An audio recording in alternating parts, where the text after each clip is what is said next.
देखिए, एक घर में 3 जनी रह रही हैं और प्रेम कितना है। खाली कहानी को मत समझो, इसका जो गूढ़ार्थ है, जो इसमें रहस्य छिपा हुआ है, उसको समझने का प्रयास करो।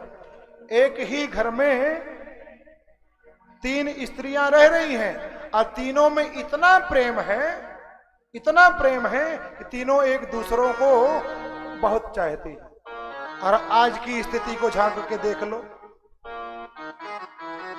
ये तीनों एक ही पति की पत्नी है और घर में एक पति की 3 पत्नी नहीं।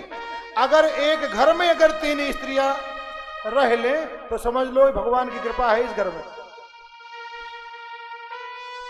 जिस घर में 2, 3, 4 स्त्रियां रह रही हैं ना, समझ लो उनके घर में भगवान की बहुत बड़ी कृपा है।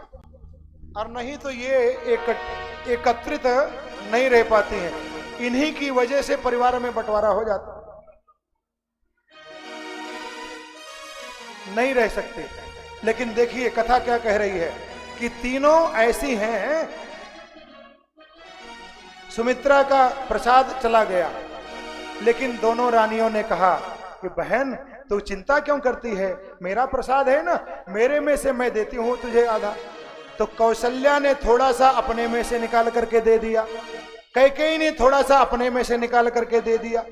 जब दोनों ने प्रसाद दे दिया तो उसमें सुमित्रा ने कहा कि हे बहनों, संयोगवश यदि परमात्मा मुझे 2 पुत्र दे देगा ना, अगर संयोगवश मुझे परमात्मा 2 पुत्र देगा तो एक पुत्र तुम्हारे बेटे की सेवा में लगा दूंगी और एक पुत्र जो है तुम्हारे बेटे की सेवा में लगा दूंगी।